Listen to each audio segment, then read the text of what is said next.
One of the most important parts of a home inspection is the roof inspection. Unfortunately, it's also one of the biggest limitations we have.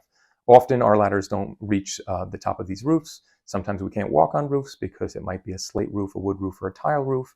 And even if the ladder does reach, sometimes the pitch of the roof restricts us from walking on it and gaining access to all areas of the house.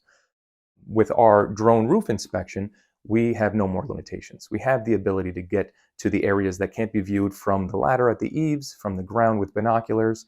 Our drone roof pilots have the ability to hover down close to the roof surface, above the chimneys, and in areas that can't be viewed anywhere else.